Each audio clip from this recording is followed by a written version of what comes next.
My name is Tandazile Kuzwianza. I'm mostly known as STOP. I am the Director of Policy and Research at the Provincial Employment Roundtable. This is a nonprofit that focuses on the employment and employability issues that are facing English-speaking Quebecers. So today I'm going to be presenting a session for you. It is part presentation, part panel discussion. It is titled Best Practices for French Second Language Acquisition for Integration into Quebec's Labor Market. Long title, but it captures all of the things that we care about and that we think are important. Okay, next slide. There we go. So our agenda for today. We'll be reviewing some of our growing research and key findings on French adult language training in Quebec, which includes highlights from our report, which is titled Learning French as an Adult, a review of current best practices in adult French language training in Quebec. This report was released back in June of this year. Following the presentation, we will have a roundtable discussion with 3 expert panelists. I'm very excited about our panelists today, and they have direct experience with French language training ecosystem in Quebec. So with us today are Grace Labreche, Alisha Gibson, and Abbey McGugan. They're going to be sharing our perspectives with us, and I'll introduce them more fully a little bit later. Does anyone have any questions about what we're doing today? House rules, we will have a Q&A at the end. So if you have any questions, just please keep them in mind, and you can direct them towards me or our panelists. Perfect. So I'm just going to jump straight into our presentation and tell you about the research that we did over the past year. So this was the title of our report, Learning French as an Adult, a review of current best practices in adult French language training in Quebec. The research objective. So our research team aim to identify the best practices for French language learning for adults, particularly those who need to learn French to integrate into the labor market. So this was an important topic for us because, as you know, there's the question of, do English speakers speak French? The answer is most of them do. So the data shows that most English-speaking Quebecers, about 65% of them report being able to have a conversational ability in French. But as many of you know, when it comes to having a job interview, when it comes to, putting in a job application, it becomes a completely different story, right? So we were interested in just understanding what are the best practices. We know that there are programs that exist, but for the programs that exist, what can we learn from them, and how can we take those different learnings and use them to deploy them into the broader ecosystem? Methodology. So we had 2 main sources for our data. So there was primary sources. We conducted 24 semi-structured qualitative interviews with professionals who were knowledgeable of Quebec's French language training ecosystem. So we talked to French language teachers, administrators, pedagogical consultants. We talked to academics who are studying second language acquisition, pedagogy, and minority languages. We also talked to people from post-secondary institutions, from the public education centers, and from private language learning schools. We also looked at the secondary literature, where we looked at select peer-reviewed literature and case studies on language acquisition, but also specifically on language acquisition in Quebec. So what we wanted to know, we queried 3 primary areas. The first one was knowledge of Quebec's French language training ecosystem. So we wanted to just better understand. We've previously done an inventory of adult language training programs about 2-3 years ago. But we wanted to just get a picture of what does the ecosystem look like right now for adults who want to learn French language training for the workforce. We wanted to look at the challenges and opportunities for the existing programs. So what are some of the issues that they're running into, but also what are some of the things that they're learning that they believe that we should all be paying attention to. And then lastly, we wanted to look at the best practices in the current teaching and learning environments. These answers were sorted thematically for best practices and innovative case studies. If anyone has any questions as well, just clarifications, feel free to raise your hand as I go along. So best practices.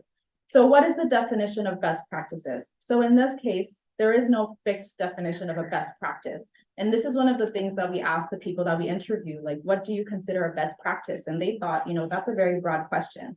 So after having discussions with the people we interviewed, we kind of landed on a compilation definition for best practice. So it can include pedagogy and training, best practices. It can include methodological adaptations. And also there's a piece of trial and error with best practices. There are people who say, I was trying this out And eventually, you know, I had a class where it worked really well, but it worked really well because, you know, half of these students, you know, were trilingual, you know, or they previously knew how to speak Spanish. So speaking French wasn't that much of a leap for them, right? So there are kind of, you know, there's a broad ecosystem of what a best practice is. We then centralized the perspectives of the research participants in order to underline the innovation and dedication towards the communities that they serve. Okay, findings.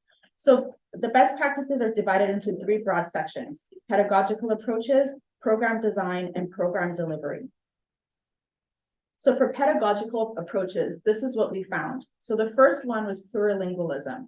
So this came up in not only the secondary literature, but also in the people that we interviewed. Plurilingualism is an approach that aims to use the pre-existing language competencies and cultures of learners to advance second language acquisition. So what that means is some teachers said that I use a plurilingual approach. Instead of talking to my students as if you need to learn French, I ask them, what languages do you already speak? How can I draw connections to what you already know? Immediate translations, but also kind of drawing cultural connections just to help students feel more connected and feel that the languages that they already know have value when it comes to learning French, and that they don't have to just, you know, forget everything they know to then learn French. So that was an interesting approach that came up.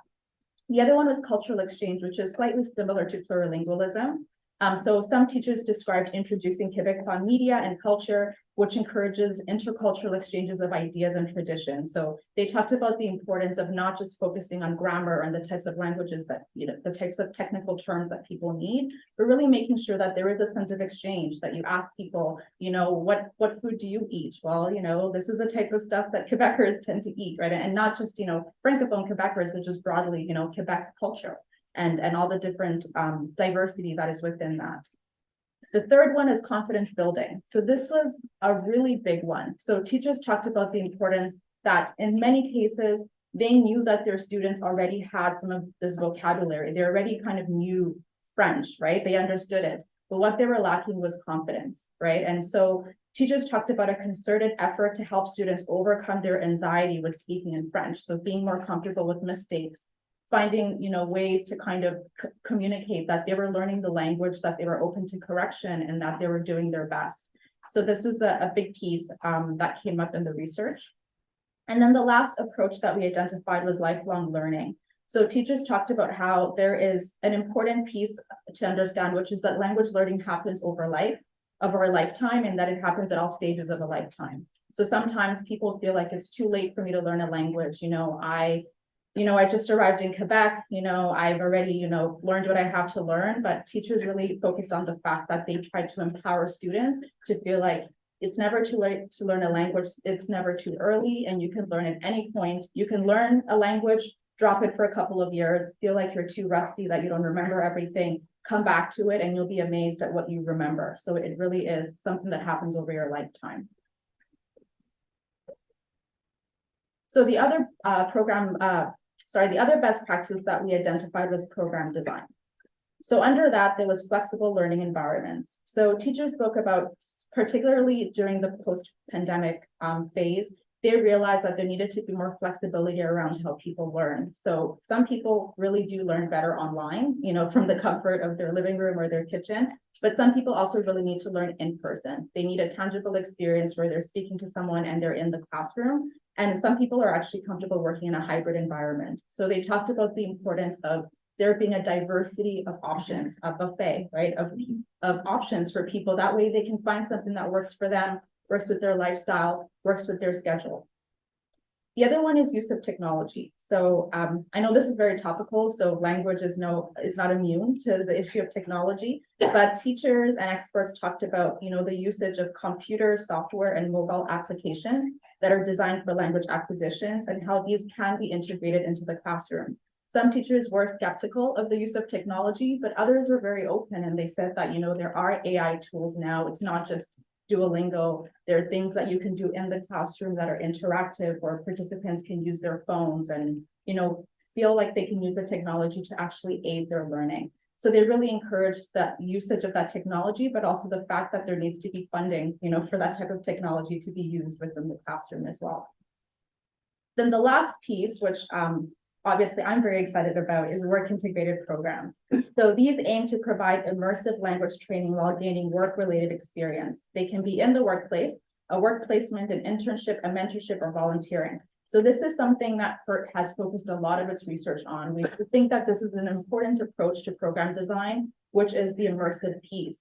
If you want someone to learn the technical language for a job or to help them integrate into the labor market, they need to have a real life scenario where they're using this technical language. It can't just be in a textbook because they're probably going to forget. So having that piece where someone can still earn a living, be able to participate in the economy, be able to have a job while still learning French is really a win-win.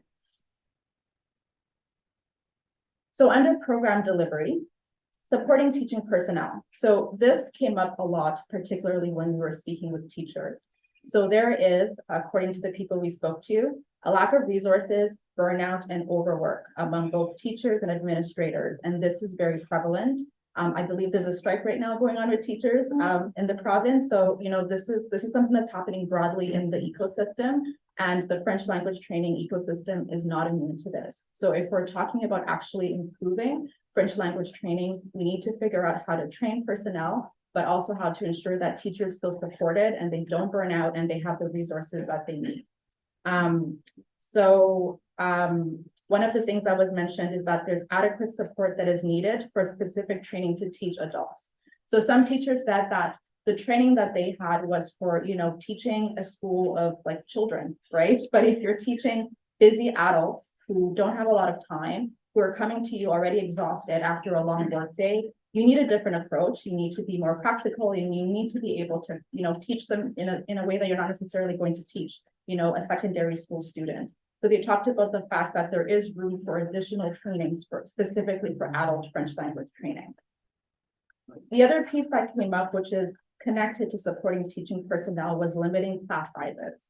So for teachers, this allows for close monitoring of the progress and development of their students. And for learners, this encourages participation in class activities. So this one's a bit obvious, but I think it's worth saying that, the bigger the class, the harder it is to really, make progress in it. So if we can limit class sizes and focus on building programs that are smaller, then the chances are that people are going to learn the language a little bit better. Then the last one is low user costs. So some language learners do pay high fees for customized curriculums, especially if you're looking to, let's say, learn French to be a nurse, right? Or learn French to enter the tech sector. There are private programs that exist in the private French language training ecosystem, but people have to pay a lot for those.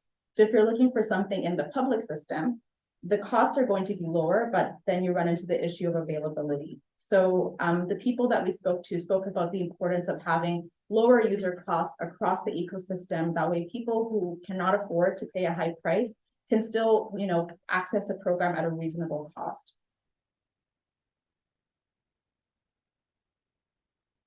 So some of the other key findings that we had on adult learners, the first one is that adult learners learn differently than children. So that's something I just mentioned. They build upon pre-existing knowledge to generate new language production.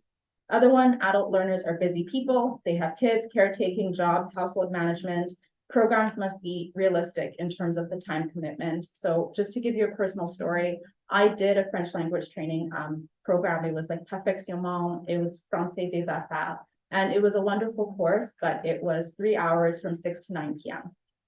on Wednesdays. And that makes sense. It completely makes sense. You need at least 3 hours, in a week just focusing. But there was days when I just couldn't do it. And I wish that there was, some kind of accommodations built in. That way I could catch up, at least if the class was recorded, and it wasn't recorded. So I just ran into, a lot of guilt and a lot of challenges to be able to attend the class. And I just thought, okay, we probably need to, think this through and figure out how can we find ways to make this accessible for everyone.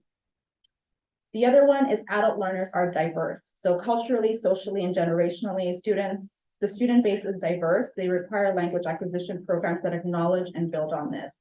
This one's a little bit more complex. Like obviously, it's a great idea to accommodate everyone. Realistically, you can't, but I think it's important to have that in mind when you're designing programs.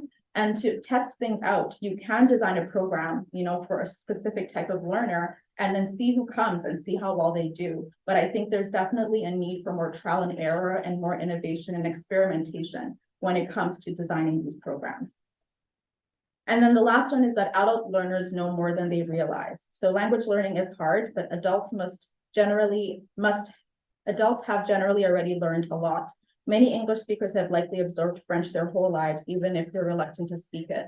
So I think this applies a lot to English speakers who grew up in Quebec, right? So there's kind of this myth or this idea that, you know, they don't speak French, but the thing is that a lot of them do, right? And they probably know a lot more French than even they think that they do. So it's really important to design programs from that knowledge base of empowering people and saying, no, you know this, right? You probably forgot a little bit, just need your memory jogged, but you know this, and you need to be confident in the fact that you can speak French. Okay, so I'm going to take you through some of the pilot programs and case studies that we looked at for this report. So the first one is Francisation du Mont Sutton. I don't know if anyone's familiar with this program, but this was a program from 2016. It was a partnership between Mont Sutton, Services Quebec, and CEDAC. And this was in the Brome-Mississauga Local Employment Center and in the Eastern Townships. This program was offered to workers with beginner and immediate proficiencies in French. And what we liked about this program is that it trained Montérégie workers in French during the off-season to help address the labor shortage at Mont Sutton, which is a very touristic area in Quebec. It helped workers to learn and improve their French language skills on the job through a year-long project with 10 weeks of intensive French language courses in the fall, and then a job opportunity in the winter, and then 6 weeks of French courses in the spring, and then a final job opportunity in the tourism sector during the summer. So what's really interesting about this is you're combining, right, those two issues of labor market, job shortage issues, but also French language training. And I think this is motivating for people, right? If someone says, do you need a job? I can give you a job, and you can learn French at the same time. I think a lot of people would be interested in that. So we thought that was an interesting program to highlight. And this was a program that was jointly funded by the Ministère du Travail, de l'Emploi et de la Solidarité Sociale, and the Ministry of Education and Higher Education. Another one is Dialogue Français. So this is a program that we've highlighted before in past projects. What we like about this program is that it is an application. So it is a free initiative that was developed by the Association des Sociétés de Développement Commercial de Montréal in 2022. And this was designed for English-speaking and Allophone business owners and employees. So the way the program worked is that the people that run the app approached businesses, particularly businesses in the restoration business, and they asked them, do you want to help your employees to learn French? And then the business owners said yes. And so the Dialogue Français team would come in and they would do short trainings, like very short, and they would say, this is how you take an order from a client, this is what you do if a client is unhappy with the order, and then or if the client is unhappy with the order, and then this is how you react to it. And it was always very short trainings, and then immediately after they get the opportunity to apply it because they'll have a shift after. And then there's also the app, which if someone has time, they can go in the app and they can actually do some self-study on their own. And I thought this was a really great program because it has kind of the oral-based instruction. It encourages someone to actually use their vocabulary. They're applying it directly in the workplace. And then there's also the technological aspect, which is, there's a cool app and it's just really well designed. I thought that it was one of the nicer apps that I've seen so far in terms of French language learning. So this was a really great program. Yeah, I just wanted to highlight that one. And it was a partnership between the Quebec government and the Ville de Montréal and the Cégep de Vieux-Montréal. Last one is intercultural twinnings. So the intercultural twinning program is a program that started at the Université de Québec à Montréal in the early 2000s. So this program is primarily targeted towards immigrants and newcomers to Quebec, though it has been implemented broadly. The objective of the program is to raise awareness of cultural diversity and encourage immigrants to practice French and develop linguistic competencies related to newcomers' professional fields. So what they did is that they would pair a French language learner with someone who was a Francophone mentor. And these people would come together, they would be a supervisor, and they would be in a classroom, and they would be encouraged to work together. They would do projects together, they would do activities, there'd be a teacher on hand to provide any definitions of clarification, and they would practice and, kind of have cultural bridging exercises. So that example that I gave earlier about, what do you eat at home, or what do you think about winter, or like, what's the weather like where you're coming from? Those types of conversations really encouraged people to see each other as human beings, right? It's not just, a Francophone and an Allophone or an Anglophone. These are just people who have rich stories, and they're able to share those stories through, the medium of French, which is really exciting. And what it did is that it helped sensitize mentors to the difficulty of learning French. So when you see someone actively struggling, to speak your language, and they're trying and they're looking for the words, and you see the effort and you see them sweating and uncomfortable, which is what happens to me. I think it helps really humanize them, and it helps you understand that, okay, this is challenging for you, right? And I'm going to try to help you, right? And I think most people respond very well when they see the effort. So I thought that was a really positive example. And it also allowed learners to gain insight into Franco-Quebecer culture, concepts, and ideas. So in this case, right, the Francophone mentors were able to actually share, what it's like to grow up here, and, their whole perspectives as Francophone Quebecers. And that was just a really great opportunity for a beautiful cultural exchange. So the Twinnings programs have actually been expanded. They're no longer just at UQAM. They've taken place in adult education centers and colleges and CEGEPs and other universities. There's actually been a lot of research around this program, where there's been, academic papers that have been written about it. And I think it's just, a really interesting program that really opens up the horizon, right, to what French language training can look like.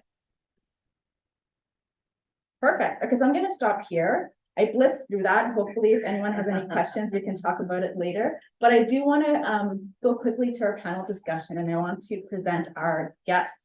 So with us today, and I'm going to read your names and I'll ask you to come up. So first we have Grace Labreche. Grace is a dedicated sociolinguist, with her focus being accent bias and discrimination in the context of Quebec's language groups. She has worked as both a French language teacher and is now director at Languages Across Borders Montreal, which is a private language school in Montreal. She is pursuing her PhD at McGill University. She has a strong background in language education and applied linguistics, emphasizing the unique Quebec context. She serves as the director at Languages Across Borders Language School, and she's involved in curriculum development, daily operations, teacher recruitment and training, and international student admissions. She leads a team of 32 teachers and is a leader in LaSalle College's strategic plan to address the impact of Bill 96 on CEGEP students. She has a focus on creating inclusive learning environments and promoting linguistic diversity. She is dedicated to driving positive change in Quebec's language education landscape. So please welcome Grace.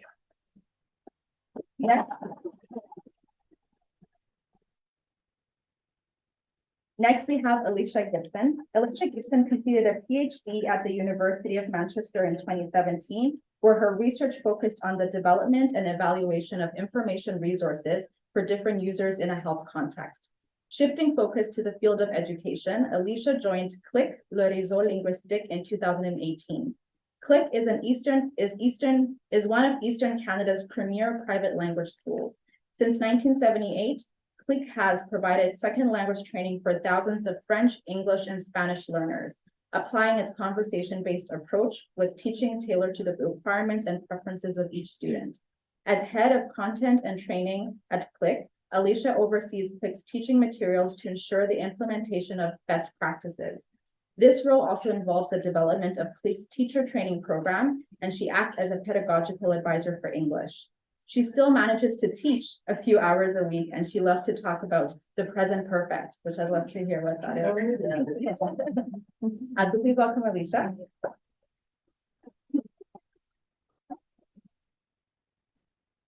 And lastly, we have Abbey McGugan. Abbey is the research coordinator at the Advisory Committee for English-Speaking Quebecers. She recently completed her Master in English Literature at the University of Glasgow, where she studied post-colonialism and settler identity.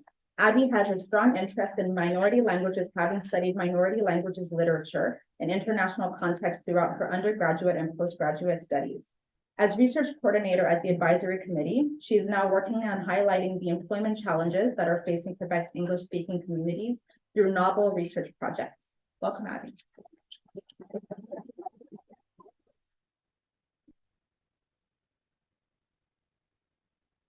So I'm going to begin with you, Grace. So I have a question for you, and the question is, as an assistant director at Lab, Languages Across Borders, Montreal, and a former French second language teacher, how can partnerships with the private sector enhance the public sector regarding French language training?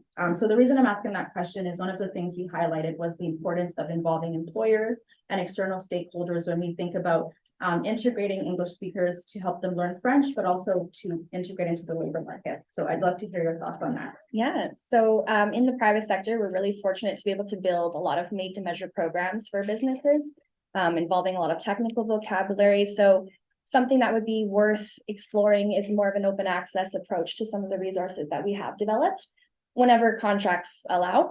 But just to kind of, if we've developed a course for a specific trade or a mid-C, just to kind of make that information a little bit more available, some of the lesson plans, some of the activities, things like that would be worth it. Something we're exploring too is in some of our private classes, our business classes, we don't always fill up the maximum number of students, so to maybe open up those other spots at a lower price for the public sector would be worth exploring. And just as a follow-up question, could you give us an idea of like how much a course could cost for someone? So per week, it's about $400 per student for an intensive course. Private classes are $100 an hour. Depending on how much research and development is involved as well, there's the research and development cost that comes with that as well. So it's pretty hefty price tag for a lot of people. Yeah. Alisha, I don't know if you want to respond to that. Yeah, I think I probably agree with a lot of the things Greg said, but I noticed the question was talking about private sector enhancing the public sector. So I'm thinking this is about like providing more choice. So I think it's important that we can say that there's a lot of money going into French language teaching right now. There's more money available, and we've got to think about where that money goes. But more choice isn't just about quantity. It's about different types of courses and different types of provision that we can offer. It's not going to be very helpful to just provide more of the same, perhaps. So maybe if there are different types of courses available, we have a better chance of matching the learner with the type of course that suits their needs, which is better for everyone. It's better learning, but it's better use of money. So I think it's probably about it's not just more choice, it's different choices. I think that's something that we can probably contribute. Could you give us an idea of like the types of courses, like when you say different courses? Yeah, what we do is maybe a little bit different from what Grace was talking about. So rather than having a course on a particular topic, our approach at CLIC is about, we tailor the course to the individual. So we have basic language teaching materials that are about teaching, the verbs and the grammar, but then what we'll do with it in the class depends on the student that we have in front of us. So a lot of the time they come from a company who is paying for them to take a course. So we'll be talking about the work that they do. We'll develop it there and then through the course of the language class. It could be an individual who just wants to learn, for like their travel plans or something. So it's really bespoke in that sense. Of course, what you do with one group or one student could be useful for another student here or there, and we share our ideas and our practices among our teachers in our schools and things like that. But it's sort of figuring out what kind of language course the student you have in front of you needs to meet their requirements. Great, thank you. Abbey, anything to add? I think I would just say from my own research, so I'm working on a project where I spoke with 30 English speakers across the province about some of the employment barriers they face, and language training has come up again and again because French language is a huge barrier to a lot of people in finding employment in Quebec. And I think, a big barrier that came up for a lot of people, even people who should access, publicly funded French language training programs, was the utility of the program. So they found that they just weren't really adapted to their needs in terms of finding work. And the flexibility that the private sector offers is incredible. Of course, it's not really necessarily affordable for everybody to take on an individual level, and a lot of people, like maybe their businesses aren't necessarily willing to do that. So partnerships, I think we think of sort of the publicly funded concession and the private sectors being separate, really they're all part of like the network of French language learning in Quebec, and ideally if they could work in partnership with each other, or maybe the public sort of leverage some of the private network and flexible programs that are already available, that would be incredible. So question for you, Alisha. So as the head of content and training at CLIC and a pedagogical advisor for English, in your opinion, what would you identify as some of the major challenges and barriers involved in teaching adults a second language? And what would be some of the possible solutions to addressing those challenges? I'm thinking about this, and I'm thinking of separating the barriers into two kinds. So there's the barriers that arise from the fact that you are teaching adults a language. Sorry, did everyone hear? Yes, perfect. Yes, I'm a bit tired, but it's harder to learn when you're older. It's harder to learn a language when you are older. If you are an adult, you may have a negative learning history in general, or with languages in particular, that can affect your experience or your willingness to, jump into class. I also think language learning is special because it's not information, it's skill. So you're learning to do something, which is not necessarily the same as just learning from facts or information, but it's a different type of learning. So solutions to these challenges, I think, right from kind of what I was saying before, we have to recognize that the adult in front of us is kind of a unique person with a learning profile. So to give a really basic example, we have students who work really well when talking about rules and systems and subjects and auxiliaries, and they want to talk about grammar and it helps them understand, and others who cannot remember the name of the verb tense but can use it and are instinctive learners. So we have to meet them where they are. We have to sort of treat every individual like a learner and adapt the way that we teach to them. But I think before any of that, the first problem is getting somebody in the door. So adults are busy, they have kids and lives, and language learning might be really important for them, but it might actually kind of be a burden, this thing that they have to do. So we've got to be flexible. We think that what works is flexible class structure in terms of the size of the class, private classes, small group classes, the length of a class. Some students want a 1 hour class and say, I'll have a 3 hour block. The location of the class, we're talking about online versus in person, so as flexible as we can be. Just to let somebody get into the room in the first place, I think is probably the second solution that we would talk about. Grace, anything to add there?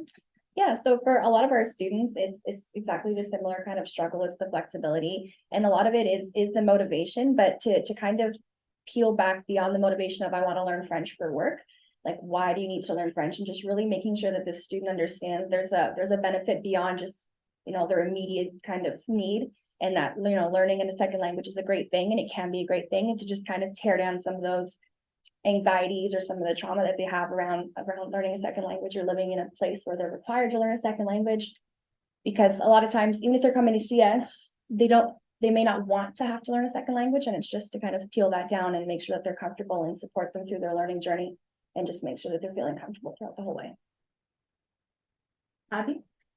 Yeah, I guess I can follow that up. In my own research, that's been completely the case, that people, the two main things that sort of come up again and again are access, like actually finding a class you can afford that fits within your schedule to busy people, and then also bring up utility again, because again, we're busy people with like kids, work, maybe finding work. You have to be motivated to take the class. If you feel like you're taking away some of your time, a big chunk of your time to do French classes, it better be helping you. So as an example, I spoke to somebody who, she arrived to Quebec as a new mother. She didn't have a job, she doesn't speak French, so she found like a Provincial class, and she said it took up a huge chunk of her time, and she felt she was sort of, having to sort of like pull herself away from her newborn to take French classes so she could find a job. And ultimately, the classes just weren't really helping her. She was already exhausted, and she also just felt like she wasn't gaining the skills she needed to work.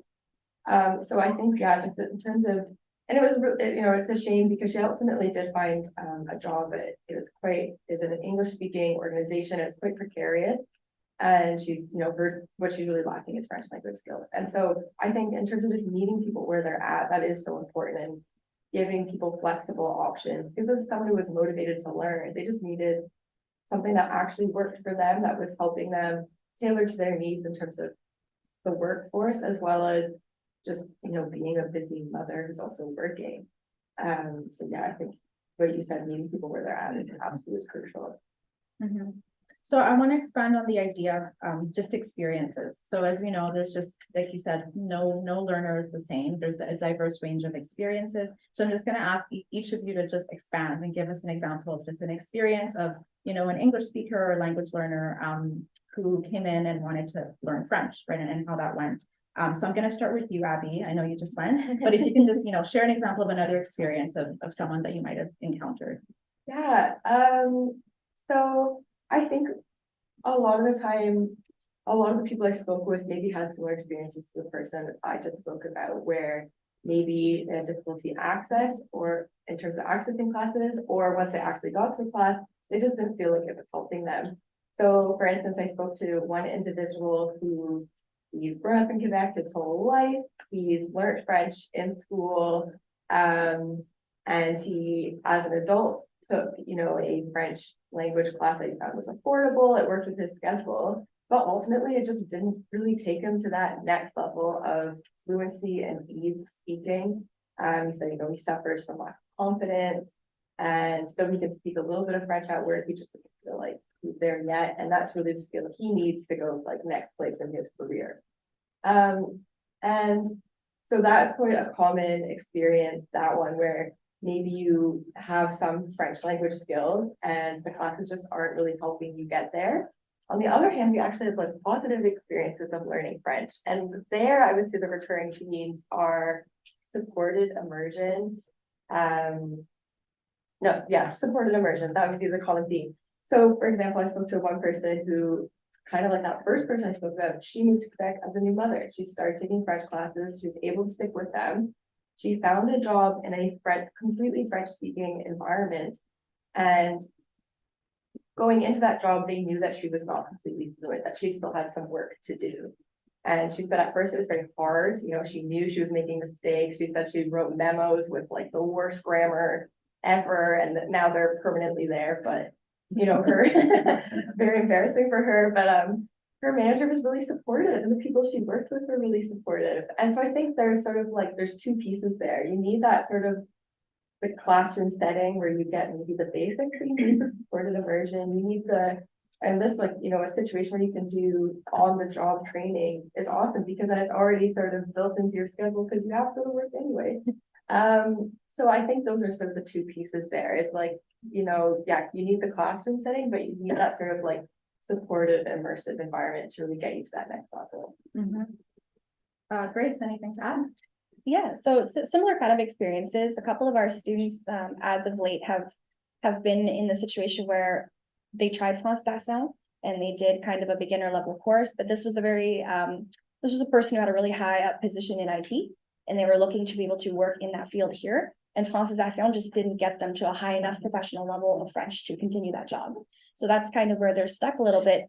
They really needed a C1, borderline C2 level of French in order to complete their tasks, and nothing was available to them publicly that would kind of get them there.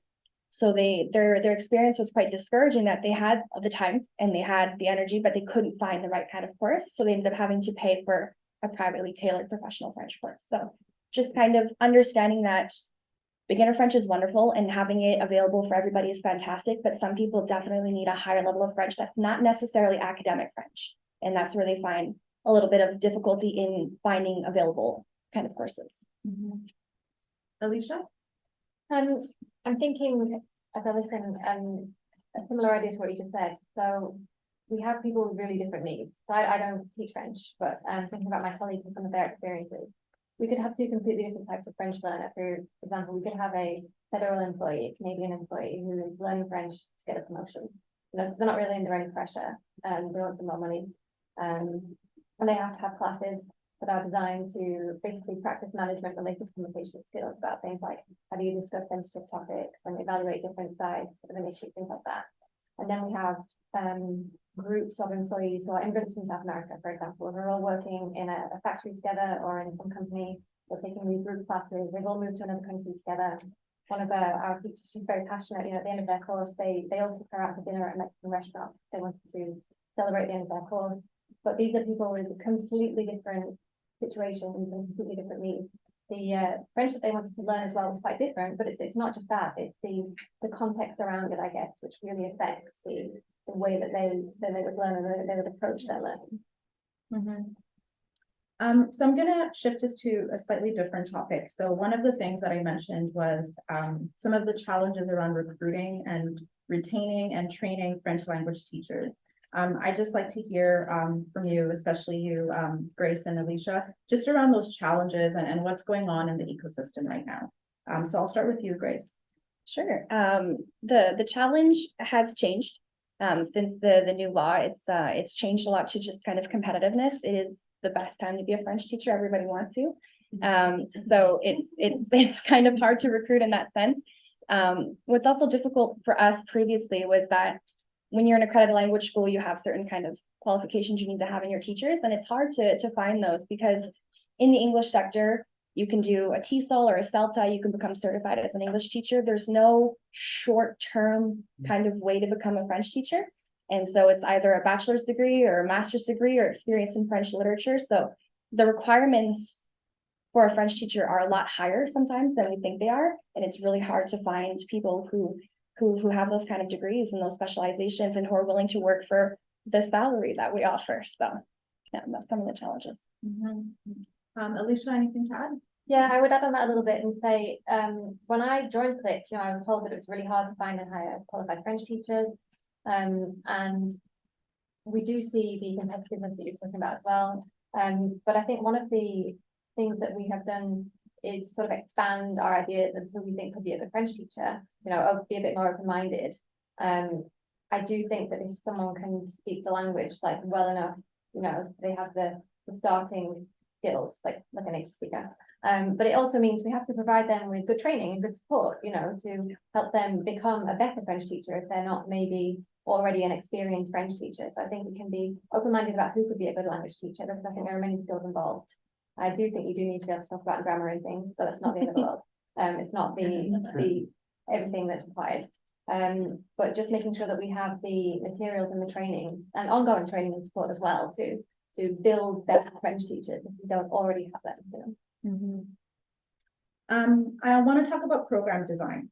So program design, Alisha, regarding program design for French language training for adults, what are some of the key factors we look for in a program to evaluate its effectiveness? Yeah, this is really interesting because I think really difficult to do. I'm not going to assume that every student will have a test at the end of their course, because even if they did, passing and failing that test might not necessarily tell you whether the course was good. But I guess we can evaluate the effectiveness of the course in two ways. You can try and find objective, practical measures. So we have different strategies. We evaluate students at the beginning and at the end in an informal way. We can look at how far they've come. We can check whether the rate of progress is what we might expect. We ask students if they like their course. We do sort of quality control, check on their experience, see how things are going. So there are things we can do like that, which can give us some numbers. But what I prefer, and I think you need as well, is stories from students about how they can tell you that they've actually learned something that helped them. So I had a student the other day. I teach English, not French, but she was really happy because she had a training day. The whole day was in English. It was about drugs and alcohol in the workplace. And she was very proud of herself for being able to understand the training day. So I like the numbers, but I want to hear that kind of thing as well. So what that means is we have to know what is a successful course for the student, and we have to evaluate it in terms of what success means for them, I think. We have to build relationships with them and understand what they're looking for. Too quiet. Yes. Yeah. Great to project. Bad habit. I can repeat some of that, but I don't know whether. Yeah, I mean, I thought that was an interesting response. So I think from what I got from it was, it is really hard to evaluate what is an effective program. It's just not a matter of doing a test at the end. And if all the students did great, this was a great course, right? So I think there is a challenge and there's a role, right? I think for program evaluators who can identify what works in terms of good programs, but also there's probably a huge role for the learner as well, right? In terms of, I guess, speaking to the learners and understanding from them, right? Was this a good course and what did you tangibly get out of it, right? Was that a good summary, or is there anything else I'm missing? Yeah. I'm saying I think we need both. I think we need to try and have some numbers, some objective measures, and we need to try and understand for the student, what is an indicator to them of success? You know, how do they know that the course was useful for them? What can they do now that they couldn't do before? Great, okay, so I'm gonna move us to the next topic here. So this is about government. Abby, I'm gonna go to you. How can the government facilitate French language training for adults for labor market integration? Well, the government currently has, a network of concessional classes that are subsidized, and there's in-person classes, there's online classes. There's also businesses can get subsidies to offer classes through the workplace, but there's already sort of a backbone structure there, and it's been fairly recently enhanced, I guess, because of following the 96 being implemented June 1st. But so there's the structures there, but it basically needs, I think, to be bulked up a bit. Organizations like PERT and CCQEA have done quite a bit of research on sort of the efficacy and like maybe gaps in access. So the research is there, the knowledge is there for how we can maybe bulk it up. So I could give a few examples. I think the first is maybe just findability and some kind of, marketing campaign awareness for people. After June 1st, all residents of Quebec are eligible for government funded plus SEO training. But I bet there's people in this room even who don't know that they're actually eligible for French language training. And I get ads on my phone all the time for stuff to like join that Fonction Publique, but I don't get ads on my phone that I'm actually eligible for French classes. Which is, I think they're missing a huge opportunity there. That's actually something really exciting that the government's done, and they're kind of missing out on promoting that. That's something that's amazing that English speakers can access. Another thing is offering more classes, maybe what we mentioned, sort of flexible classes that maybe take different forms than just a traditional, sitting in a class and learning grammatical structures and vocabulary. I think people would be really interested in, like a buddy cafe, like you sort of referenced. Another person, suggested, what if there were parent and child play groups where there was a teacher guiding the conversation and the parents could speak in French together. That's like flexibility, improving the offerings. Another would be improving the network across Quebec. I think a lot of emphasis goes on Montreal, the island of Montreal, or English speakers and other minority language speakers across Quebec who maybe don't have access to subsidized French language training. So I think expanding that network. A way to do that would be leveraging pre-existing classes that, community organizations are already offering. And yeah, finally, I think just offering classes that are more tailored to the workforce. A lot of people feel, that they're learning the same vocabulary, same grammatical structures time and time again. What they really need is help learning vocabulary and idioms for the workplace and gaining the confidence to express themselves in a professional setting in a way where maybe they don't feel like they're being too informal or formal, hitting that right tone. And part of that could be, increasing visibility of opportunities for businesses to provide subsidized training. I've spoken to many people who said that they're unaware that, their business was eligible for subsidies for offering French language classes. So that's also kind of a big shame that, it's all there, but people just don't know it's there. So yeah. Grace, anything to add to that? No, that's pretty comprehensive. Yeah, just making it aware that it's available. I absolutely agree is the main thing, because we have our recurring companies that are aware of it, but most companies are eligible, and it really is a shame that they're not aware that it's something that's available to them. Yeah. Alisha, anything to add? I completely agree. The network is already there, so I think it's really important not to reinvent the wheel. With private schools, we're already providing French training with subsidies because it's Quebec, and now it's changed, I think 2 days ago. So we want to make sure that the existing network is used in the best way possible, I think. Yeah, so I mean, it sounds like there's kind of two things there. So there's the issue of the existing network, which might be underutilized. There's a lack of promotion and awareness. So figuring out how to efficiently tap into what already exists. And then also address the issue of that there are places where there's not enough French language courses or they don't exist. I think a lot of this from what we've seen in our research is that it's often in the regions, right? So it's often when you go to regions that have a smaller population of English speakers, that's when you run into that issue of, you know, where is the course? And maybe there's just that one course. And it turns out the course for this year is, you know, just, you know, for people in the trades, right? So then what do I learn, right? So I think there's that question of approaching the issue of availability and accessibility from different angles, right? Yeah. Okay, so I want to open it up to the audience, and I want to give people the opportunity to jump in. I have some more questions for our panelists, so you know, if you want me to keep going, I can, but I also want to give you the chance to. Yes, Andrew. Yesterday was a really interesting pilot project I've gone out that paired students to volunteer and work on the French in that way. Do you know of anything that exists for adults that would help you volunteer, but at the same time practice the French language? Anything you guys have heard of? I mean, personally, I volunteer at a shelter for homeless people that's all in French, and that's really helped me improve my French language skills, actually. I haven't heard of anything apart from maybe the opportunity you create yourself. I'm mostly aware of sort of self-organizing community groups, people who get together, volunteer with each other, not so much directed by an organization, but you know, people who go and have coffees and language exchange and things like that.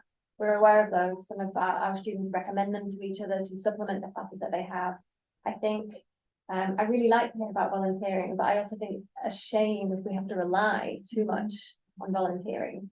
So maybe we could support people who have that motivation and enthusiasm and give them a little bit more help. Mm-hmm. Yeah, I mean, we did an inventory on available programs. It's now maybe 3 years old, so it might be dated. I think it's time for a new inventory. This is what it sounds like. But at that time, like we didn't really find, you know, programs like that, but it's a really interesting idea. Yeah. Any other questions? I saw one here before. I'll switch to this side, John. Yeah. I just have a question about basically workforce integration of linguistic minorities, but as a matter of national interest, so taking a political view. I'm just wondering if there is any lessons learned from other countries or other jurisdictions that you know of that maybe we could consider applying here that we're not. Really interesting question. I've done a bit of, you know, outreach with people in Wales. So in Wales, Welsh is a minority language, and yeah, they're working really hard to promote it. So sort of Quebec is sort of seen as an example of success as a minority language that's been, French as the minority language that's been really successfully promoted. And I think what's interesting about the Welsh system is they have a really strong, because they're trying to sort of convince people to learn Welsh, to be able to work in it, to use it more in their daily lives. They have a really strong ecosystem of learning opportunities that are publicly funded that I think would be really interesting to implement here. I think part of it is that it's sort of like a really strong range of opportunities. It's not just, you know, classes, you know, in a classroom or online. You know, they do, there's a lot of workforce integrated programs for certain like sectors such as healthcare, etc. They also do sort of like immersive, you know, like getaway weekends where everyone just speaks in Welsh and, you know, improves your confidence in the language. And so I think here we have a similar situation where we can really be kind of getting people on board with learning French and, you know, feeling confident in the language and using it more in their daily lives. Yeah, I think that would be really great. And if the spin was sort of that we're wanting people to be sort of on board with, like protecting the language and speaking it more in their daily lives, because it's really special that we get to live in French and, you know, not just in Anglo world. It's great. It's enriching. Yeah, I mean, one thing I would add, John, is I'm going to take this moment to plug our report. Yeah, my executive director is Nicholas Fletcher. He's like, okay, plug the report. So we have a report that actually just dropped yesterday. So I'd encourage you to go on our website. We did research on international best practices for adult language training. So similar to what we did for Quebec, we looked around the world, we looked at other jurisdictions, specifically jurisdictions that, you know, are similar to Quebec in the sense that there is government efforts, government investments in helping people to learn a target language. And we looked at Catalonia, we looked at Wales, we looked at New Brunswick, There are several other examples. One of the ones that I really loved reading about was in Catalonia. So Catalonia, if some of you are familiar with that place, is that they do have immigrants coming in to Catalonia. And what they were trying to do is to teach immigrants, newcomers, Catalonian. And what they have is they have this retail program where they business owners receive a subsidy. They will hire a language learner. The language learner is receiving, you know, French language training that is very specific to the retail industry. But also they have this like pin, right, that says like, you know, I'm learning Catalonian, right? So please, you know, be patient with me, basically. And it's been really successful where people want to support these businesses because they know that this is a business that is serious about the Catalonian language. They want to protect it, and they get to, you know, come in and interact with someone who's going to be happy to just, you know, speak with them and you know, and it's really fun exchanges. So I saw that program and I thought, okay, well, that would be really cool, you know, to have something, you know, similar. I know that there has been smaller pilot projects of these types of things in Montreal, but thinking about how to expand that, I think would be really exciting. So please read the report. Please let us know what you think. And if we missed some examples, because I'm sure we did, please let us know. Yes, I'm gonna go to another question. I see one back there. Right, so I have a couple of things to say. First of all, I'd like to draw attention to your comment earlier about teacher burnout. In the wake of Bill 96, or teacher burnout and hiring teachers in French departments in CESQ, so I'm from John Abbey College, is a real issue. On the issue of volunteering and language learning, one of the things to do, because we have had practices in English courses at John Abbey with 50-year and more partnerships with organizations like Veterans Affairs, you need to establish a partnership where there's a mutual benefit. And in terms of getting students, the learners interested in participating in that, there has to be a benefit for them in addition to the language learning. Frequently that can be CV material. You can get, if you have a good partner, very valuable additions to people's CVs if they participate in some sort of volunteering thing. On the issue of diversity of learning needs, there's a lot of knowledge about this in English, CESQ technical programs. So for instance, in biopharma, you need to have good oral French to work on the floors of shops. You have to have excellent English to read the regulatory material from the American market. Paramedic care, you need to be able to read very detailed protocols and report on them in French. Information library technology, you need to know children's literature if you're going to work in a library. So just those three programs indicate the range of language learning needs for our students. So my question for the panel is, how do you think we can leverage the expertise that is in CESQ, including the French as a second language expertise, and reference the presentation by Maria yesterday. How could we work with PERT and with various organizations to get that expertise from CESQ to be part of the things that you are able to tap into? It's a great question. Anyone wanna, any ideas? I mean, I think you all bring a very unique perspective, specifically working on the ground for the both of you. Yeah, how do you take that expertise? Because those programs sound amazing, right?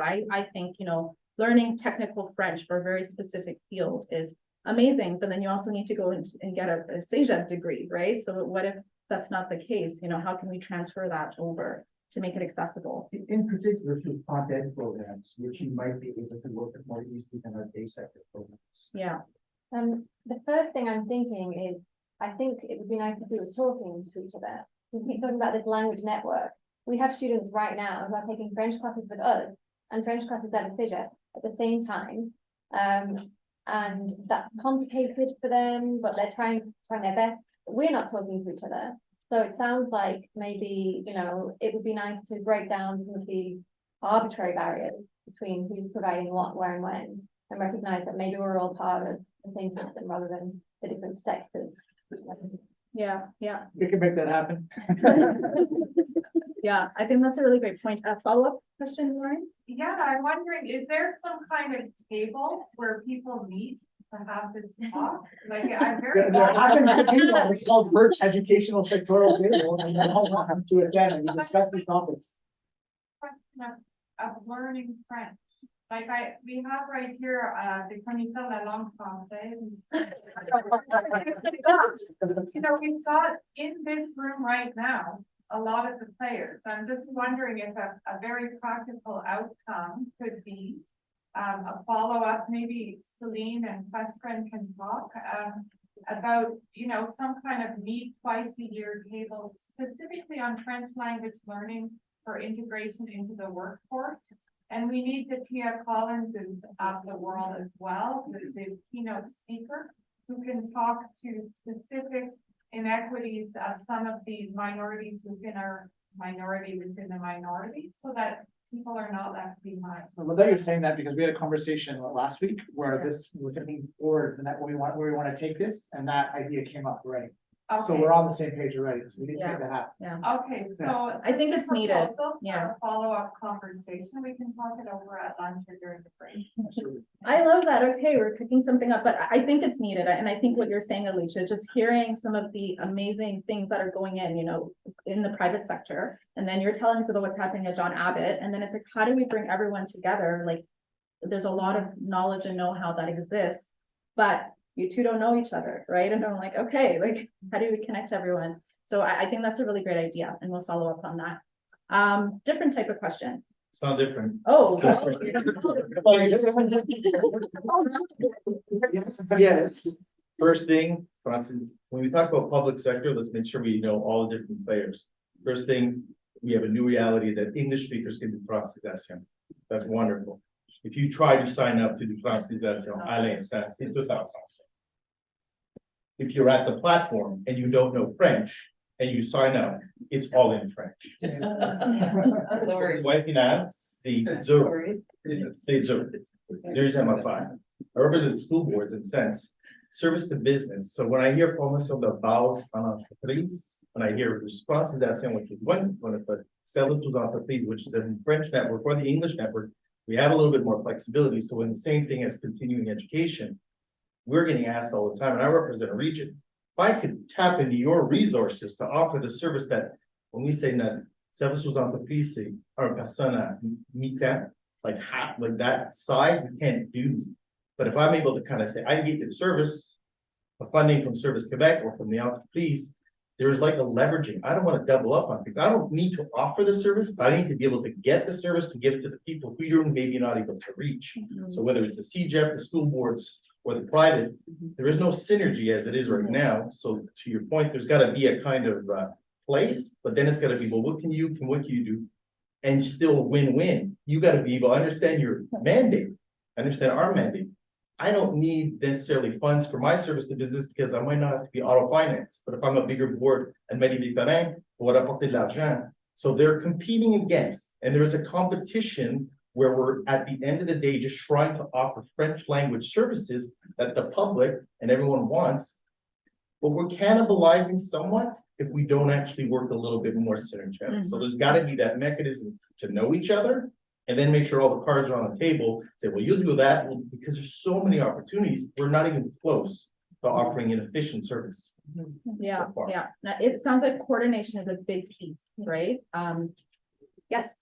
Yeah, I'm gonna make a couple of comments, and I guess the panel can respond if you wish. This is great. I really love all of this, but I think we also have to recognize that there are factors beyond language acquisition that are impacting and shaping how English-speaking communities and allophone communities are integrating into the labor force. And I think that there is a body of international literature around that we need to pay attention to. Labor market success is more than the acquisition of the majority language. Second comment I want to make is, and I hope this isn't too controversial for everybody in the room, but if we're thinking about our communities and we're thinking about labor market success from a global perspective, we need to be starting to think about bilingualism and multilingualism. Acquisition of French, wonderful. I think we should really be emphasizing that. But if we want to equip our citizens to be successful in the global labor market, it is about multilingualism and being multilingual.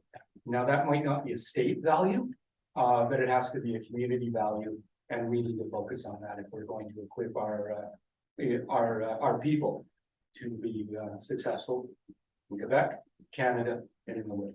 So that's all I have to say. No, thank you for sharing that. I saw there's another question. Yes. Actually, it was, yeah, a question about, we're discussing an ecosystem, and I think that the notion that there can be more conversation, more dialogue, more coordination, all that's good. I think, I really enjoy the thrust of the conversation.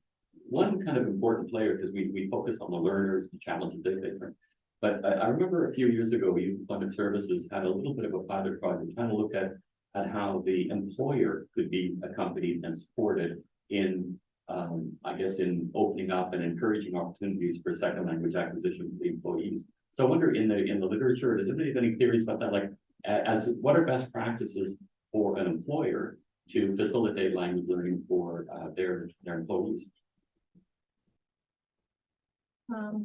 I'll give you guys a moment to think about it, but like what's coming to mind for me is just some of the research that PERT's been doing. So one of the things that I've noticed, and I think we need to dig deeper into this, is something that Abbey said before around employers are often not aware, right? So when you think of the immediate priorities of someone that runs a business, right? It's not going to be, can I teach my employees French today, right? It's going to be, the bottom line, keeping the lights on, benefits, all these types of things. So I think there's an awareness issue, but in terms of sensitizing and supporting employers, I personally haven't come across a lot of research around how best to do that. I've seen, some research that talks about the importance of integrating employers into, the program design and the consultation piece of like how to build these programs, but I haven't seen that many, projects or case studies that really focus on, making employers the center of, or the research participant and asking them, how can we get you to the table? So I don't know if, any of you have anything to add, or someone else here has any, learnings from that? Yes. I'll just speak with employers. First thing, let's be realistic to the reality. You take them away from working when there's a shortage of workers, you always start from start. So I have tons of employers say, if I can do this where I'm not taking them away from what I need them to do, I'm more than happy to. We have to be conscious of that, like right off the bat. If you say I can cover his or her salary for 2 hours to do this, and I'm not paying them to do that, they'll be happy to do it. But that's the first thing, even if they're willing, is capacity again that dictates the willingness before, because they're trying to keep the doors open in a competitive atmosphere. So it's the altruistic part. We got to make sure we do the logistical part first, and it can't take them away from the work that they don't have enough workers for. So we have to find that solution at the base for me. And there's tons of companies who would love to, just can't do it. You mean I have to do this many hours? Well, no, but this is when we can do it in our public framework. If I had a private, they come in a micro thing, that can happen, but I can't take them away from the work. They don't have it. They're like, well, can't do that. Yeah. Just the answer they tell us over and over right at the beginning. And someone was gonna jump in? I was gonna jump in, but No, I was just gonna say, just to add to that, I think there is also different types of employers. I think you're alluding to that. So when you think about, small to medium-sized enterprises, their realities and their bottom line is a lot different than, a Ubisoft, for example, who, I've heard, and I've seen examples of how they provide, this amazing IT training for their programmers. And I'm like, oh, that's wonderful to have this $5,000 French language training program, right? But I'll work with a lot of multi small, they're not big, Yeah. they're the ones that who are business community. yeah, exactly. Yeah, did you want to add something? yeah, no, certainly I agree that small businesses, which are in some ways, a driving engine for our economy, are left out of the consultation question because they don't have the resources as they build these programs, and the amount of attention they get from the broader Quebec government, because obviously Quebec is kind of, it's limited, both their knowledge of, but also the amount of outreach that's done towards them. But the piece that I really like from our international best practices report was network evaluation center. So often we think about evaluating the individual, but businesses themselves can actually be helped better evaluate the needs they have around French language skills. And that was the piece that I liked a lot. Like an employer can then match in a more effective way. I need what level of French do I need for this job, and therefore they're able to also integrate English speakers or non-master level French people within their job in a more realistic way. So that's something I think we could also see here in Quebec. This centralized approach of evaluation of an individual, having a decentralized network of centers, networks of participants or stakeholders, evaluating both individuals, but also evaluating the need of businesses relates to the French language skills. A bit in line with how you were talking about it, and we've been able to do a better job of that. Okay. I'm conscious of the time. Yes, time. Can we squeeze in one more question if anyone has one? Well, it's news, so it's up to you. Okay. Well, if there's anyone that has a pressing question, now's your time. Nope, we're good.